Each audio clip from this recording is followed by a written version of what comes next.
everyone thinks that you're told before, but you're really not. You honestly find out you're going and buy Sky Sports. How did it come about being a Red Bull athlete?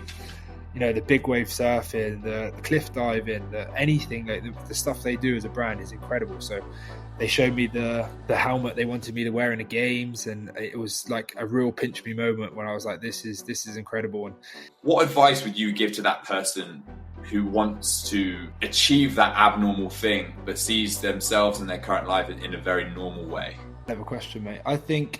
Welcome to Abnormal, the podcast for normal people who want to do abnormal things. Today we've got a very special guest on, an old friend of mine, a boy who grew up in Cornwall from the southwest of the UK. He is dubbed as one of the most recognisable rugby players on the planet.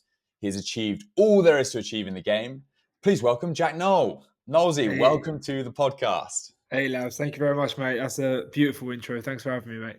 Awesome, mate. Good to have you here. It's been a long time that we haven't caught up, so this is going to be a good one. No, definitely. It's been a good few years now, hasn't it? But it's good to see you taking the world on, mate, and living the life. So it's good to see you again. Yeah, we're trying new things, but it's been, always following from afar. Always had an interest in where your career is going to go. I knew it wouldn't end in Exeter. I'm glad you've dipped your toes in the French market and have tasting what it has to offer. So, how's it all been so far, mate? How's French life? Oh, mate, it's incredible, to be honest, mate. It's something I'm really happy that I've done, that I've experienced something else other than the Exeter way. But that's obviously just for me. The rugby's brilliant. I'm sure we'll tap into that later. But the lifestyle, the people here, giving my kids the opportunity to do something special as well is there's a lot to go of it. So no, to put it short, I'm absolutely loving my time here at the moment. Oh, I love that. France was always on the bucket list for me in terms of places I wanted to live. I just think there's so much about it that is attractive, especially, I mean, for you, you've got a young family. I'm seeing like your Instagrams, Sam Simmons' Instagrams, Joe's Instagrams. They're all just look like they come home from work and jump in the pool with the kids and just having an amazing time. Is that what you're finding as well? Yeah, absolutely. I think, I feel very lucky to be part of the team I'm actually with. I'm with a team called Stade Rochelet, which is in La Rochelle, and it's one of the more beautiful places of France. We're just on the southwest coast almost, just above Bordeaux. So the weather here is incredible. I actually live just outside of La Rochelle on a little island called the Ile de Ré, which is reminds me very much of Cornwall. But yeah, me also, like I'm following the Simo brothers, Big Harry as well, and there's a lot of the England boys that I played with that are over here as well. So to see everybody doing their different things, but also see the boys' kids like jumping in the pool, like you said, and enjoying the sun. It's very special to see. Oh, that's awesome. Okay, mate. Well, as you know, this is a podcast supposedly about normal people who want to do abnormal things. I was thinking when I was writing my message to you to invite you on, I would never describe you as a normal bloke. Everything about your career has seemed pretty abnormal in a lot of ways. But what I would say, in the best possible way, in abnormal. But what I would say is, you've got everything around you seems very normal. You've got a very amazing, loving family. You're from Cornwall. You've got support system there for you. You've got all your normal interests. So talk to us a little bit about your sort of background, Nolsey. I know a little bit about it, but I know you come from a family, a very, very strong fishing culture, and sort of for generations, your family have been in the fishing industry, right? That's right. Yeah. And so when you were growing up and you sort of got into rugby, was there ever a moment there where you were sort of scared to pursue that, or what was it like with your family? Leaving that fishing route and then actually pursuing this, which I think no one's really ever done in your family before. Yeah, I think for me, first off, I'd still 100% class myself as a normal person. A lot of people I meet. A lot of new people I meet would say, "Oh, you're actually pretty normal. I see you on TV and you do your interviews and you play rugby, but you actually seem like a pretty normal bloke." And I'm like, well, it's kind of because I am. But like you said, then it's 100% from my background. I think, like you touched on, then I'm from a little fishing village called Newlyn, which is probably about 4 or 5 miles from Land's End. So we're used to being stuck down the bottom, where not a lot goes on until the summertime when the sun comes out and the surf picks up, and we have all the tourists come down. Those damn tourists. Hey, they keep us afloat down there, so I can't complain. But no, like you said, my family have been fishing on beam trawlers for beam trawlers, punts, anything for as long as my family goes back. And I'm actually the first Nowell to have not carried on the business, because obviously of my path going to rugby. But like my dad and my granddad, my uncles, they all started fishing at 14, so they dropped out of school at 14 years old. Wow.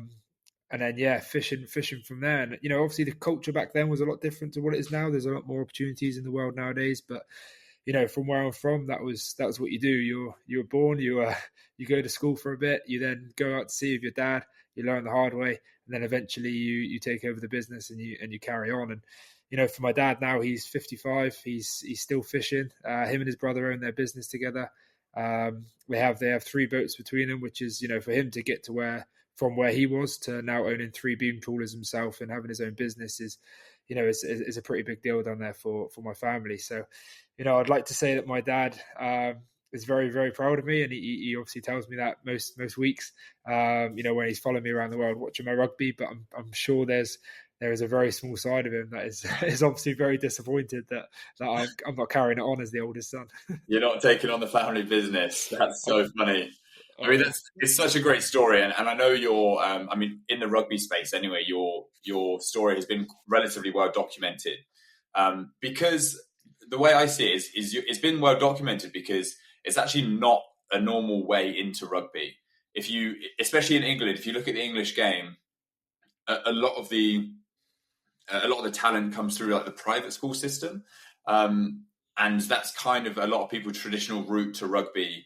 Is sort of not, I don't want to say being groomed, but attending private schools, going that way, families in that sort of industry as well, in that sort of upper market. So I think it's great that your story has so much light on it, because it does show, obviously it spotlights Cornwall massively as well, and we'll get onto that in a sec, but it shows that there's no one route to, the abnormal. There can be abnormal in this case is being, one of the world's best rugby players for a long period of time. And your route is very, very unique in many ways to probably most of the people you were at the top with, when you were playing for England and the Lions. I'm sure everyone's got a story, but I'm sure some of them also were quite similar stories in the sense of, where they went to school maybe and how they had their initial break. So it's nice to really hear a unique story like your own.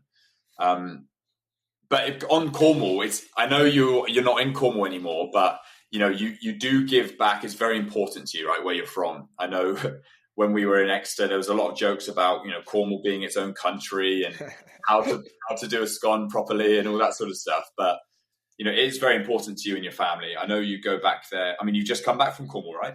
I have, and I think you're right. I think back to the question about different ways of getting to rugby. I think every way is different, and I feel very lucky to have come the way into the game and to get as far as I have from the way I've come. But I could tell that was very different from being in the England squad and speaking to a lot of those boys about their pathways. Like you said, then a lot of them were private school boys, and there's nothing wrong with that. You'd be given that opportunity to play rugby, and everybody's in that same position. They're going to do their utmost to get to that position. But I could tell by a lot of the boys that they were shocked, from just saying that my dad's a fisherman. Like for me, that's the norm. That's all the blokes that I met that I knew growing up. That is my very, very normal life. And showing the boys beaches of where I'm from and what the sea's like. A lot of these boys are from London, up north and things like that. So I could tell that my route was very, very different. But for me, it's the only route I knew. For me as well, I felt very lucky that I had a good friend of mine, Luke Cowan-Dickey, that came up with me as well. And he came the exact same path as me. Both our old men are fishermen. He was from about a mile up the road from me. And we went through every age group together, and then got our contracts at Exeter together, played for England together. So like for us, it was brilliant to have someone like that. But but again, like you mentioned, then like we both know that we're from Cornwall, and we're very proud of that. Part massively because of me, because all my family is still there. Like I said, then I have just come back from Cornwall. I spent a week back there seeing my family, and it's a bit different from Exeter. You could just literally whip 2 hours down the road, and then you're with family again. But have you still got the pub? Have you still got the swordie? I've still got the pub, mate, which is again a good story about the swordfish. Is that was my local pub growing up as a kid. When I say my local pub, it was my dad's local pub. And I remember as a kid, again, a bit of backstory to it. You'd go fishing with my dad. Would go fishing with his crew. There'd be 4 of them. They would go out for 8 days. They would come in. They would go straight to the pub. So they'd finish on the boat. They clean the boat. They've landed the fish. They'd go straight to the pub. They would then split all their money together from the trip. They would then spend the money in the pub. Go back to sleep on the boat, wake up the next day, and go to sea again. That's kind of the traditional way of a fisherman, and that's what it used to be like back in the day. And then you get yourself a family, and then you buy yourself a house, and it changes. But I remember growing up as a kid and going to help my dad on the boat, land the fish and stuff like that, and then they'd still go to the pub and split the money. And like I said, I remember as a kid growing up that this pub was like bouncing all the time. Like it was always full. There was always live music, and when I finally got to the age of 18, that's what I wanted to do, is go to my local pub and enjoy a pint.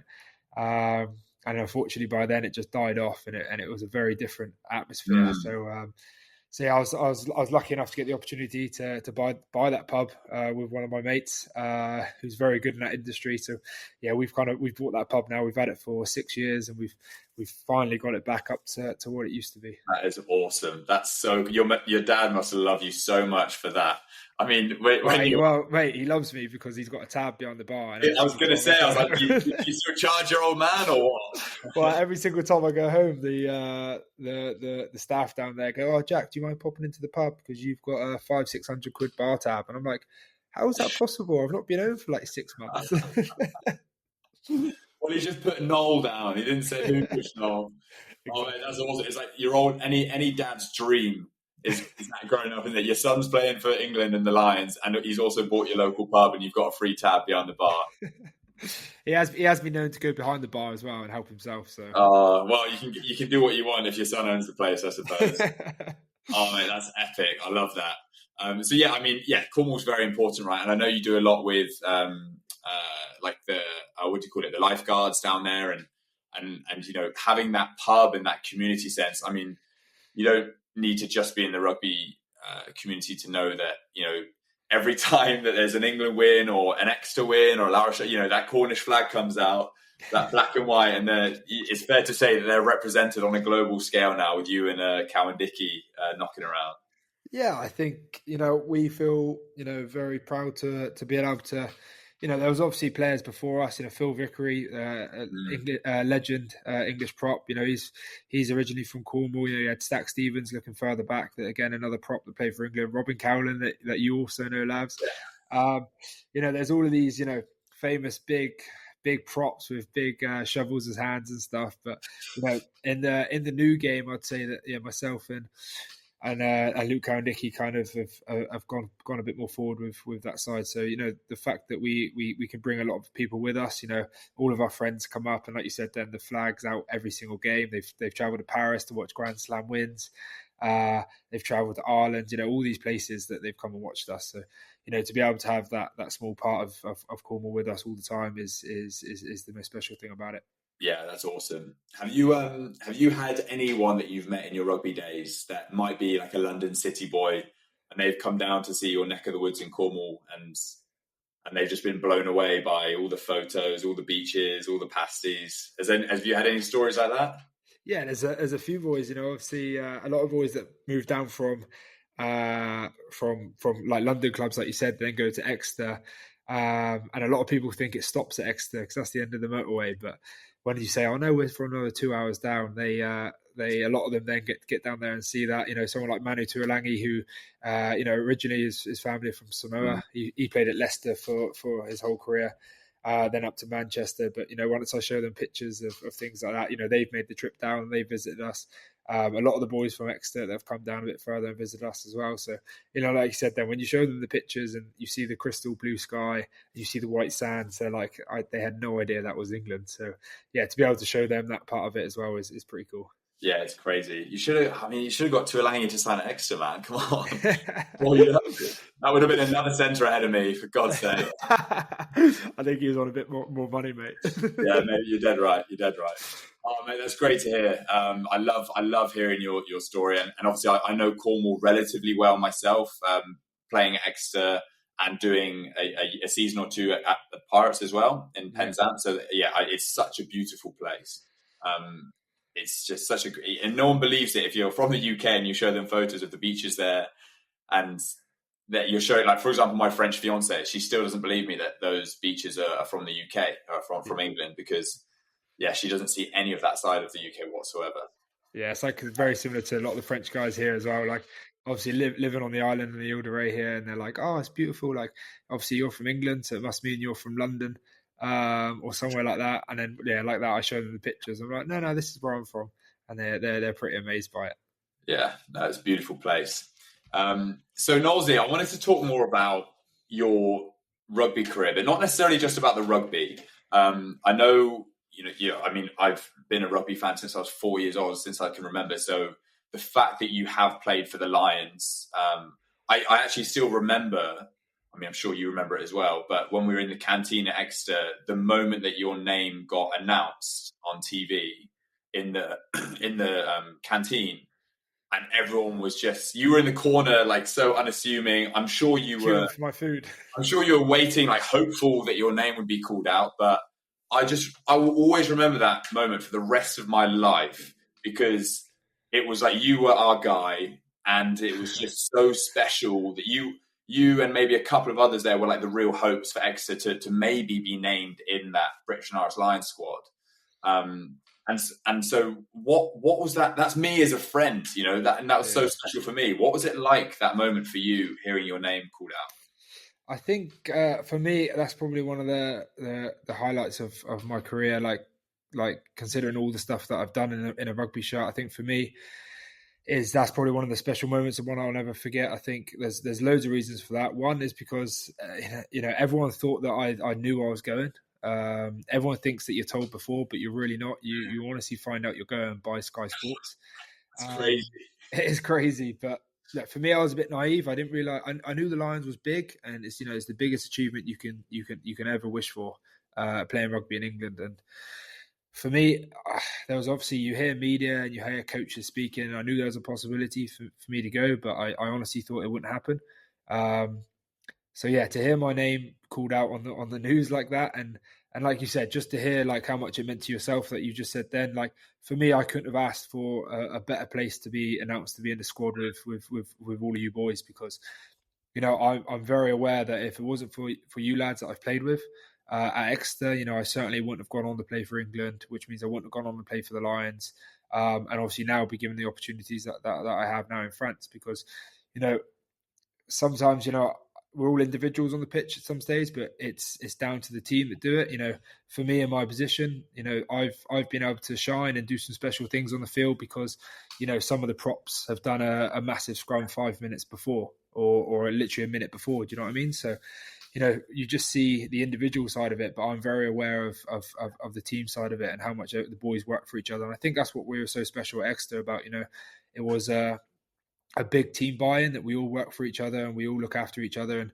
And like you said then, how much it meant to you for me to go on the Lions tour. It's everyone kind of, I get to wear the shirt, but everybody gets a piece of that and a feeling of that, because if anyone else got called up as well, I'd be equally as buzzing the fact that, like you said then, we've got someone from Exeter who's actually gone on a Lions tour for the first time. So it was incredible. Yeah, it's a very humble answer, Nolsey. Very, very good answer, very humble answer. And I think you're giving yourself a disservice there and overestimating my abilities when you said if it wasn't for guys like me and my teammates at Exeter, because let's be honest, we didn't really play together. We were at the same club, but let's be frank here, there were definitely more other guys that you played actual games with. No, but no, I understand. I get that. I do understand that, but again, a lot of the things is in rugby certainly is built off the field, and No, you're the right. amount of, the socials we've had together, the trips to Nando's we've had together. They seem like really small things, but then that leads to the banter in the change room, which then leads to the banter in training and playing well for each other and looking after each other, which then certainly leads to on the field. And it's very cliche and it's very easy to say, and it's like, oh, the guys on the field get the recognition, and the guys that come off the bench and they win the games and stuff like that. But I do believe it's a big squad thing, and there's 50 odd people, players, and unfortunately there's only 23 that can take the field. So, but a lot of that is added off the field, which you don't see. Yeah, no, you're dead right. It's such a unique sport in that sense, I find. And you mentioned it there about Exeter. I think over 12 years of your career was at Exeter. They were the first club that really gave you the chance to springboard your career, which you obviously took with both hands. I've got my opinions about Exeter, obviously. What do you think it was about Exeter that made it such a special place? I think the fact, I came in as a very, it was a really good generation for me, because when I say that, I mean it's because Exeter are a low league team. They built themselves up from the bottom. They went from league to league, then they got to the championship, and they were knocking around the championship for a while, which is obviously the second league in England. And then, along with the owner Tony Rowe coming in, you can say what you want, but like he had this vision. He's obviously brought in a coach called Rob Baxter, who had been there for years. Richie Baxter, his brother, was still playing at the time. John Baxter, his dad, had played for the club for years as well. Do you know what I mean? So it was a very local team that had gone through the hard yards of rugby and proper old school rugby. And the year before I joined, it was the year they won the championship to go up to the first division, and I think up to the Premiership. And I think they didn't sign a lot of players going up from championship to Premiership. They kept it very much the team that had won them the championship to get promoted. And, for me, that was the best thing they could have done, because everyone was expecting Exeter to go back down again. Like, that's normally what happened in rugby at that stage. Yeah. You'd win your championship game, you would then get promoted to Premiership, and then the difference between the two leagues was huge, and you'd normally get them relegated the next year. But with that, Rob Baxter, put in the emphasis of, hard work, working for each other, looking after each other, enjoy your time on the field, but then really, really enjoy your time off the field. And that's what I think kept Exeter up. The willingness to work hard for each other. And I remember the first game against Gloucester, watching it as a kid on the TV, like seeing them win, was like, oh, that would be pretty cool. And obviously by then I kind of knew that I was going to be going to Exeter the year after. So I think for me, then growing up as a kid, I came in with those old school players that were still willing to work hard, but then party hard after. And then that was like kind of embedded into me coming up through the ranks. I think, hit the nail on the head there. It was just a culture thing, right? It was, and to be honest, I didn't really I didn't realize how good it was until it was finished. Not just because the end of Exeter for me was the end of my actual professional rugby career. So, and then after that, it's entering the workplace, having a real job. Yeah. And you will go around these companies and you're working your 9 to 5, whatever, and everyone talks about corporate culture, which is basically the culture that you have within a sports team as well. It's your team culture. But everyone always talks about corporate culture in the real world. And I can't help myself compare the two. I know they're very different, and you can't do the same things in an office that we were doing in a sports team. You just can't. Yeah, I've heard that a lot. People get arrested. We get away with a lot, yeah. But it's more like the underlying values behind it. And even in some of my workplaces, I've found myself in that cultural role where I'm giving talks and sharing my lessons from Exeter, because in hindsight, you realize, oh God, that was actually so important to what we did and who we were as a group of men. Things like, cleaning up your plates after you're taking them to the kitchen so that Roger and the team don't have to, wearing the same stuff, all these, being on time, 10 minutes early to meetings. It's these things that all added to that culture, which in my opinion was the main reason for that sort of golden period of Exeter's history with yourself. Obviously that group of talent that we had, like you, Dickie, Slady, Sam Hill, Dave Ewers, all those guys coming through at the same time. But it's that cultural side of things that really like solidifies everything together. Yeah, definitely. I think, like you said, it's the little things, isn't it? Like you said then, like taking your plates back and, tidying up the change room when you leave at the end of the day. And they are very little things, but I think they all add to the bigger picture. Again, like I said, about looking after each other. And, if you're doing it off the field, you're certainly going to do it off the field. And, I've spoke to a lot of boys now because I am coming towards the end of my career, even though I feel very young. I'm kind of getting to that stage a little bit now. But, going into the real world after, when rugby clubs and different teams and will say like little things like, I don't know, we're a family club. When you say it, you've really got to mean it, and you've really got to put the yards into being a family club and getting to know each other's families, kids, girlfriends, because little things like that mean a lot to you at the time. And, moving to Stade Rochelet here now, like this team is a very, very big, family club in terms of Christmas parties together, end of season, start of years. They say it and they really mean it. And by doing little things like that, make a huge difference on the field. Yeah, no, for sure. You're dead right. I mean, you mentioned it there, but, maybe coming to the end of the career or last few years, who knows? You might be LeBron James and extend it for another 10 years or so. But, what does life after rugby look like for Jack Nowell? Oh, it's $1 million question, isn't it, mate? Do you know what? What am I now? I'm 31 years old. I'm lucky enough to have a contract here at this team in France till I'll be 34. The big thing I want is to, obviously, the reason I do all of this now is for my family, for my 2 girls, and my wife, and my little boy. I'm trying to do everything I can do to make their life as perfect as possible. Give them different experiences. But for me, looking at myself, like I would love to finish my career being fit and healthy still. Rugby is mental now. It's even different from what it was 10 years ago, let alone 30 years ago. I would love to finish my career being fit and healthy, touch wood. You hear so many horror stories like yourself with your knees and stuff like that. You hear so many horror stories like that, and I don't want to put a dark spin on it because rugby's given me so much. But yeah, I would love to feel fit and healthy.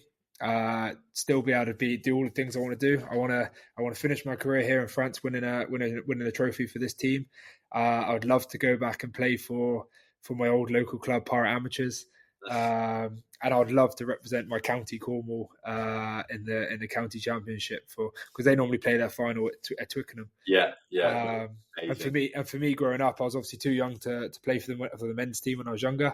And then once you play in a Premiership side, you're not allowed to represent your county anymore. So it sounds really weird, but I'd love to go back to that amateur stage. That would be amazing. You're probably one of the only rugby players in history had the problem of being too young to represent the county team. well, mate, a funny story. I played for a team called Red Roof, which were one of they were not, Red Roof and Penzance were, headbutting each other. Back in the day, they used to be big teams. So I went to play for Red Roof because they were 2 divisions below the Premiership.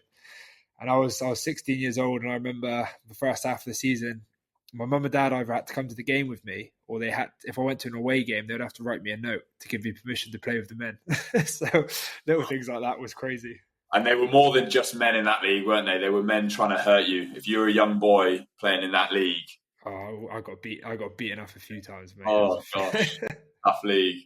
Mate, that's great. So I mean, I think you've had a fantastic career, and long may it continue. I think they're really, it's great to hear you want to go back to the Men A and play. That would be the most dream, mate. The dream. It would be. One thing that I found really interesting to follow in your career was actually the way your off-field stuff took off. Because, as I said at the start, rugby players have a very traditional, people have a very traditional view of rugby players. They tend to actually look more like me, to be honest, like quite preppy, nothing really special, no tattoos or anything, nothing really special about them, right? Very unassuming. But your whole career, you came in at a very young age and completely unapologetically remained yourself. And to this day, you've done exactly that. You've stayed true to who you are the whole way. You've got a very different image to the traditional rugby player. And that's led to some pretty cool stuff off the field as well. That's got to also come with being good at rugby and being good at what you do. Otherwise, I'm sure the media would come out and say, "What is this guy doing?" But mate, one of the things that I wanted, you've really disrupted the way a traditional rugby player is seen. And one thing that personifies that for me is your Red Bull deal. Yeah. How did that come special. about? How did it come about being a Red Bull athlete? I don't know. So obviously for me growing up, it was never about playing rugby. And I think that's where it's kind of stemmed from. For me, I played rugby from 6 to 16 for a bit of fun. Do you know what I mean? Well, obviously I'm still playing for fun now, but I see so many parents and will come to me now and say, "Oh, what can you say to my son? He's 8 years old and he wants to be a professional rugby player."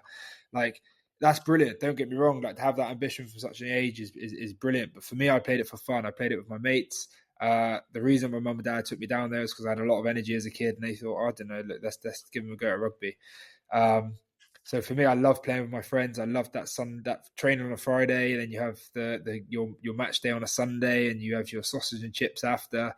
And I remember that as a kid, and that for me was brilliant. And even when I was 16, and I went to Truro College, and rugby got a bit more serious then. We started going to the gym, we started taking supplements like proteins and stuff like that, and then we had nutritionists talk to us, and I was like, oh wow, this is pretty big. And then obviously my contract then came from Exeter, and it was like, well, maybe I should start taking this a bit seriously now. And I spent so much time being nervous for games and wasting energy, and then being tired for the game, that I thought, you know what, I'm just going to go back to, I feel very lucky to be in this position as it is. I'm just going to go back to playing how I used to play, just for a bit of fun.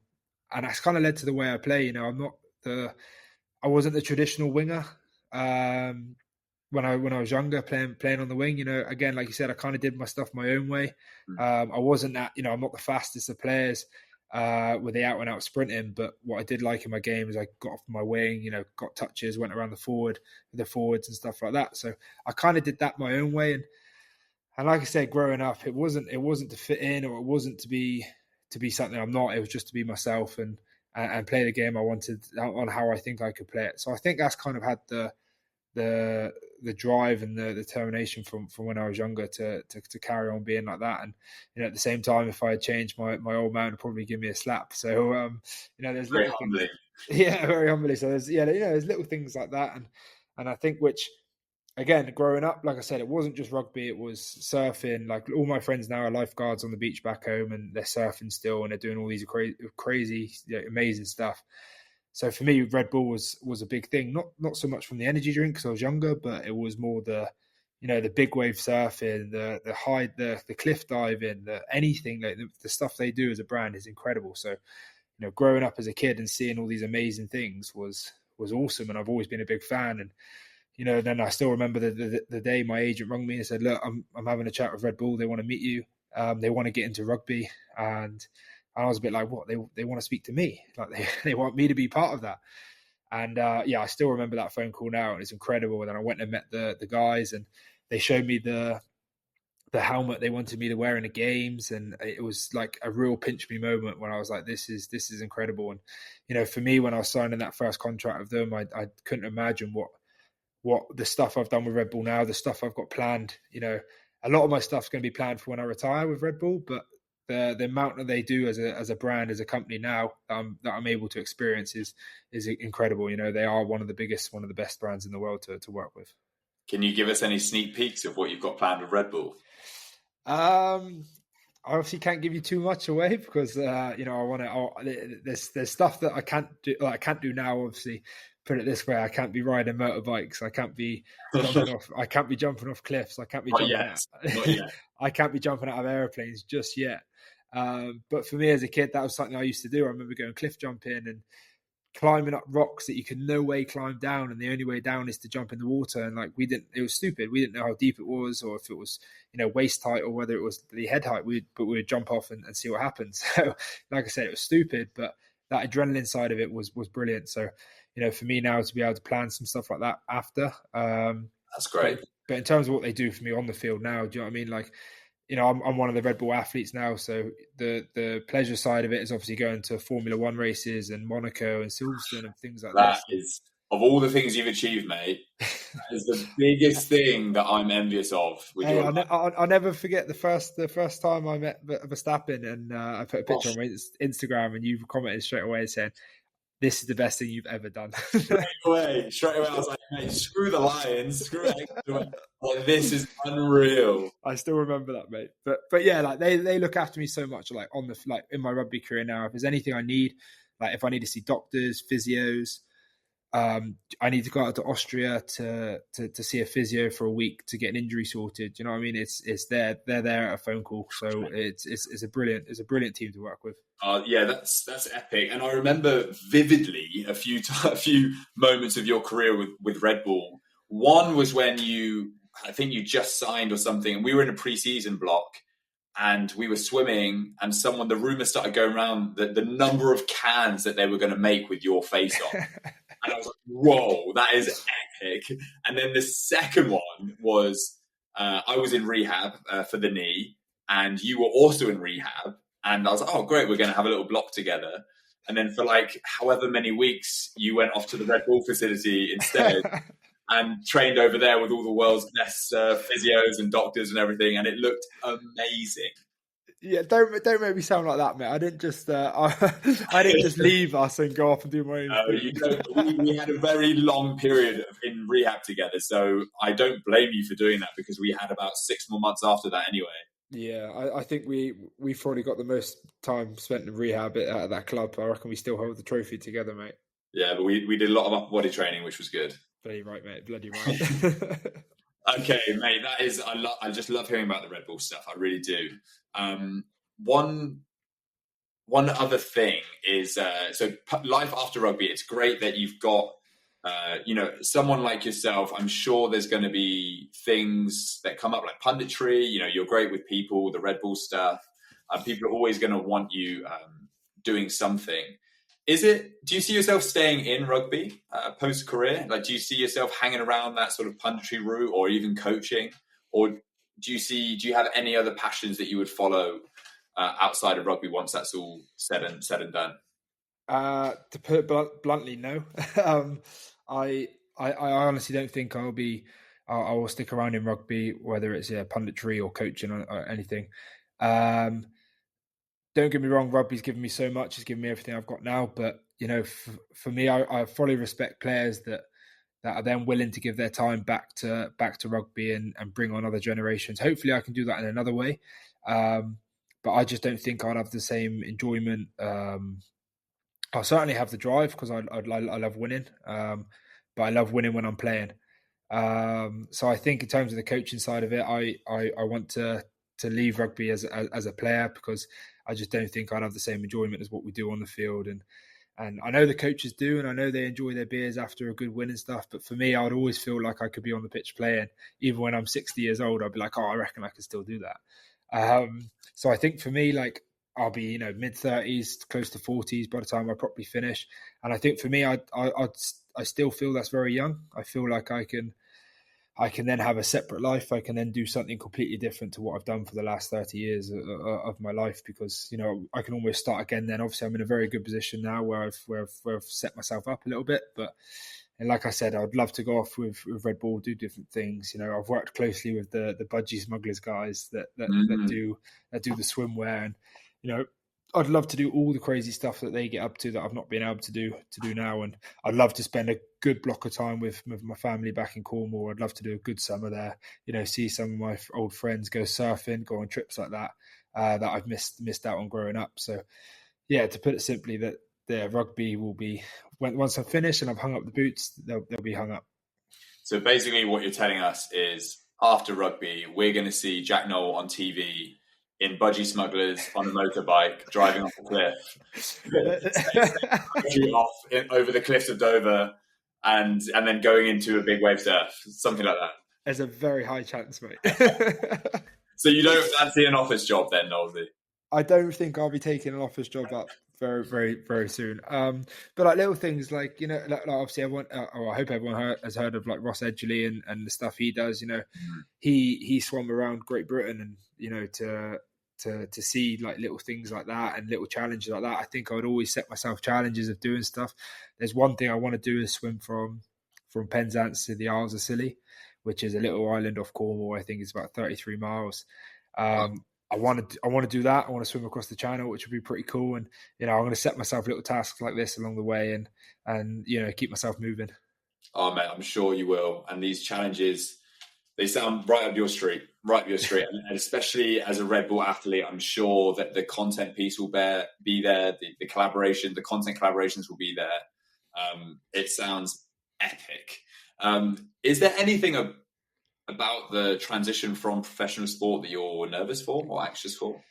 Yeah, to be honest, there's a lot. I think, I've not thought about it yet at all, but there's little things that creep in, especially around this time of year now of off season. You've just finished a full season, and I explain this to my wife, and my wife looks at me like I'm an alien because she just doesn't understand it. You get to the end of a season, you've played, 20 odd games, 30 games, close to 30 games of rugby, and you're desperate for an off season. So like your off season is only 4 weeks, 5 weeks long, so it's not a lot. But you say to yourself, I'm gonna do nothing. Like I'm gonna completely let my body rest. And then I'm gonna come back into preseason. I'm gonna be ready to go again. But I'll have literally a week of doing nothing, and then I'll start getting. I can feel myself then starting to get a bit, not depressed. It's a strong word, but like I'd start getting myself a bit itchy where I'm, I start getting short with the kids, and it's because I'm not training. It's because I've kind of lost direction of what I'm doing each day. It feels weird to not have my alarm set for like 6:30 to get up, to go to the club, to have my breakfast, to then start training. Like as much as I love rest, I like to rest. And I know I got to sleep in and let my body do what it needs to do. Like I'm literally 3 or 4 days of doing that, and then I'm like, right, I need something to do, and that's what really really worries me a little bit when rugby is completely done. That I have nothing to then go for and nothing to get back. So like I said, that's why I got to keep moving, keeping a routine, and try and get myself sorted, for as soon as I finish.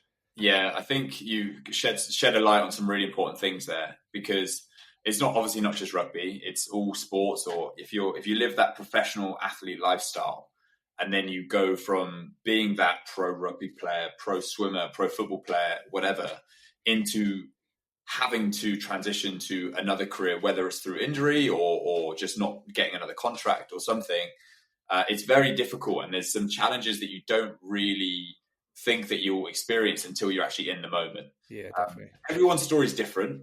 And I've always said this with my friends. I almost consider myself lucky in many ways that I never made it to anywhere near your level. I was never a first team regular at Exeter. I was never playing for England, never played for the Lions. Because when you taste that success, I think it makes it even trickier and even more difficult to transition to that normal life or earn that second career. Whereas me and a lot of our friends who we used to play with are now in London. I'm obviously overseas in Hong Kong, but you almost never get that taste of what that grass is like on the other side. So it's a bit more normal. But a lot of our friends from Exeter and other clubs reach out to sort of ask these questions because there's not much light that actually gets shed on the real issues that happen. And one thing that I've always thought when I was in the sort of bubble of rugby is that rugby players and other sportsmen and women, I think that they underestimate their value massively in terms of the values that they have and how they're relevant to the real world as well. Because a lot of athletes will go from school to the professional lifestyle. So not have a degree, maybe not have any further studies, and they won't see themselves as having that skill set. Whereas when you get into the workplace, and not even just offices, but the real world, you realize that the skills that you'll have at the end of a career, and that a lot of our friends and other people in different sports will have, they're so rare in the real world, and they're so valuable. And this is the message that I try and preach to a lot of our friends or other people, other sportsmen and women, is that, things like leadership, communication, ability to take effective feedback, these 3 things are dime a dozen, or not the opposite of dime a dozen. It's like finding a needle in a haystack. It's so hard to find someone who has this type of skill set. So I think it's important to shed the light on that and know that your skill set that you've built up over this, what will be pretty much a 20-year rugby career, will be so valuable in whatever you decide to do moving forward. Yeah, I think, absolutely. And I think, I've heard that a lot from what other people have said, but at the moment, I'm very naive to that side of it because, I'm so focused on rugby. It's quite hard to think about the outside world in a way. But, like you said, like for me, as long as I take away for something I'm always going to do, no matter, from the day I was born to the day I die, will be, that hard work side of it. And I think that's what I can always fall back on. And I think you don't have to rely on anyone else for that. You don't have to, look at anyone else for that. As long as you work hard, you're gonna get the rewards for it. And like you said there, the communication side of it, working with other people is certainly something that we're all used to doing now. So yeah, I'm sure when I get close to the time, I can have a think about that. But at the moment, I'm a bit like, whoa, it's a bit scary, isn't it? Yeah, well, touch wood, you don't have to think about it for a while, and you've got a long, many more years left of your amazing rugby career in France. So Nosy, I want to ask a question, last question on this.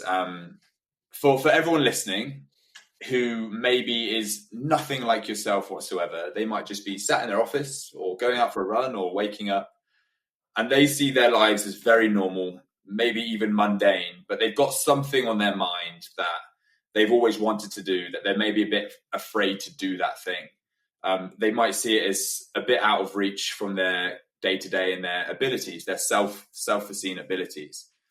What advice would you give to that person who wants to achieve that abnormal thing, but sees themselves and their current life in a very normal way?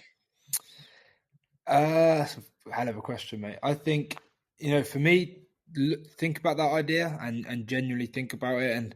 And if you really want to go and do it, that's the hardest bit to overcome is doing it. I would speak to someone about it and tell them your idea. For me, I've had so many ideas in my life, and there's people that, I don't just try and go to the people that are gonna back me up and be like, yeah, it's a really good idea. I'd maybe go to someone that, would give me their honest feedback. And if it's something I really want to do, they say to me that you can't do that. You're not going to be able to do that. But I'm so sure in myself that I want to do that. Do you know the amount of people that, again, like, when you're younger growing up, like I get to the stage where you play Premiership and you've done that, and you're like, I want to play for England. And it's like, there's so many people out there, like, he's not good enough. You see comments online, he's not good enough. He won't make it. Someone like him won't play for England. But for me, then that spurs me on even more so. So if I really wanted to set my mind something and do a challenge, someone's there telling me you're not going to be able to do it, that's going to spur me on just as much as, my wife or my parents really bigging me up to go and do it. So yeah, once you're 100% sure of it, it's about you, and it's in your own mind at the time. Your mind's the most powerful thing. It can get you over anything. So yeah, I think when you're that confident and that ready to do it, ready to go and achieve it, you can do it. Love that. Thank you, Nosy. And mate, thank you for taking the time. I know you're moving house today and you had to go and get your French visa yesterday. So an hour of your time is like gold dust. So I really appreciate that.